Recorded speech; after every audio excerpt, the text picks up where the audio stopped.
অবশেষে নৌবাহিনীর নাবিক ও এমওডিসির 2025 ব্যাচের বিশাল সার্কুলার প্রকাশিত হলো। প্রথমে আমরা পদ সংখ্যা এবং কোন পদের জন্য কি কি শিক্ষাগত যোগ্যতা প্রয়োজন তা দেখে নিব। ডিই বা ইউসি সিম্যান কমিউনিকেশন ও টেকনিক্যাল শাখার জন্য পদ সংখ্যা রয়েছে 329টি।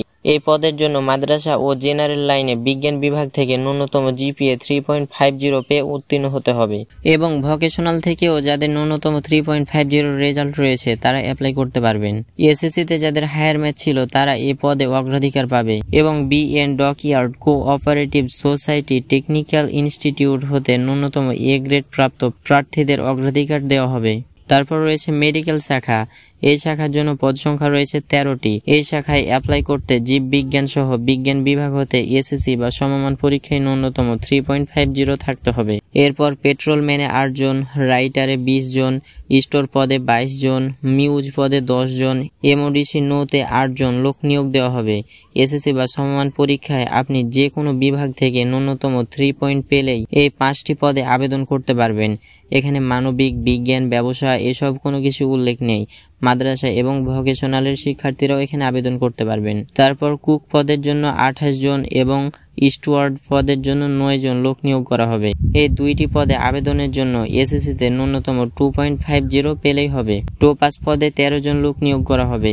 8ম শ্রেণী পাস হলেই এই পদে আপনি আবেদন করতে পারবেন। এবার আছে শারীরিক যোগ্যতাতে। সিম্যান পদের জন্য আপনার উচ্চতা 5 ফিট 6 ইঞ্চি থাকতে হবে এবং পেট্রোল ম্যানের জন্য 5 ফিট 8 ইঞ্চি। অন্যান্য শাখা যেমন communication, technical, medical, writer, store, মিউজ, কুক, স্টুয়ার্ড ও টোপাস এইসব পদের জন্য আপনার 5 ফিট 4 ইঞ্চি হাইট হলেই চলবে এবং এমওডিসি নো পদের জন্য 5 ফিট 6 ইঞ্চি উচ্চতা হতে হবে। বুকের মাপ স্বাভাবিক অবস্থায় 30 ইঞ্চি এবং স্ফীত অবস্থায় 32 ইঞ্চি থাকতে হবে। ওজন, বয়স এবং উচ্চতা অনুযায়ী এবং চোখের দৃষ্টি অবশ্যই 6/6 হতে হবে। 3 নম্বর পয়েন্টে কিছু শর্ত উল্লেখ করে দিয়েছে। সকল পদের জন্য এসব শর্ত প্রযোজ্য। এই সার্কুলারে শুধুমাত্র বাংলাদেশি পুরুষরাই আবেদন করতে পারবে। সাঁতার জানা আবশ্যক। অবিবাহিত হতে হবে।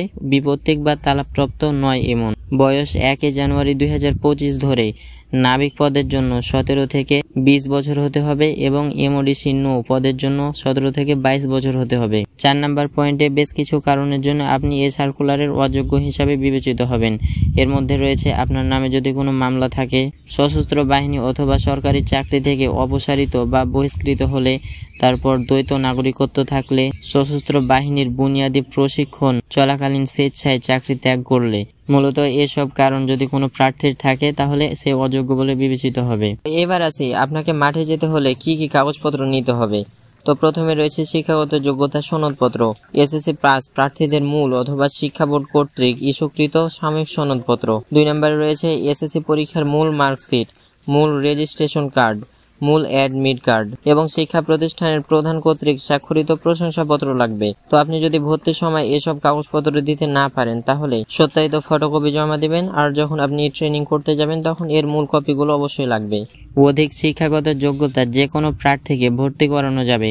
ভর্তিকালীন সময়ে অধিক শিক্ষাগত যোগ্যতা সনদ সঙ্গে নিয়ে আসতে হবে। তবে অধিক শিক্ষাগত যোগ্যতার জন্য তারা কোনো এক্সট্রা সুযোগ সুবিধা পাবে না। 3 নম্বর পয়েন্টে রয়েছে 8ম শ্রেণী পাস প্রার্থীদের স্কুল হতে পাসকৃত সনদপত্র ও পরীক্ষার মার্কশিট জমা দিতে হবে। তারপর রয়েছে জাতীয়তা ও চরিত্রগত সনদপত্র।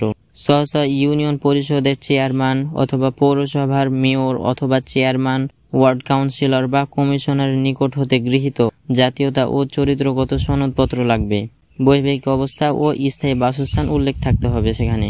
জন্ম নিবন্ধন অথবা জাতীয় পরিচয়পত্র লাগবে, অর্থাৎ আপনার জন্ম নিবন্ধনের সত্যায়িত ফটোকপি, আর যদি আপনার এনআইডি কার্ড হয়ে থাকে তাহলে আপনার এনআইডি কার্ডের সত্যায়িত ফটোকপি লাগবে। তার সাথে আপনার পিতারও এনআইডি কার্ডের সত্যায়িত ফটোকপি লাগবে। তারপরে অভিভাবকের অনুমতিপত্র লাগবে। তারপরে সদ্য তোলা পাসপোর্ট আকারের প্রার্থীর নিজের 15 কপি ছবি, পিতার 1 কপি এবং মাতার 1 কপি রঙিন ল্যাব প্রিন্টেড ছবি লাগবে। প্রথম শ্রেণীর গ্যাজেটেড অফিসার কর্তৃক ছবিগুলোকে সত্যায়িত হতে হবে। আপনি যদি ইতিমধ্যে কোনো জায়গায় চাকরি করে থাকেন তাহলে আপনার নিয়োগকারী কর্তৃপক্ষের ছাড়পত্র আনতে হবে। 6 নম্বরে রয়েছে আবেদন সংগ্রহ ও পূরণ। এখানে সবকিছু ডিটেলসে দেওয়া থাকলো, আপনারা চাইলে পড়ে নিতে পারেন। এগুলো অবশ্য আপনাদের জানার দরকার নেই, কারণ আপনারা তো কম্পিউটারের মাধ্যমে অ্যাপ্লাই করাবেন। এরপরে আবেদন পদ্ধতি সম্পর্কে জানতে চাইলে এটি এক নজরে পড়ে নিতে পারেন। এবার এক নজরে দেখে নিন কোথায়, কখন, কোন জেলার মাঠ অনুষ্ঠিত হবে। তো এই ছিল আজকের ভিডিওটি ভালো লাগলে একটি লাইক, সাথে আমাদের পেজটিকে ফলো এবং চ্যানেলটিকে সাবস্ক্রাইব করে আমাদের সাথেই থাকুন।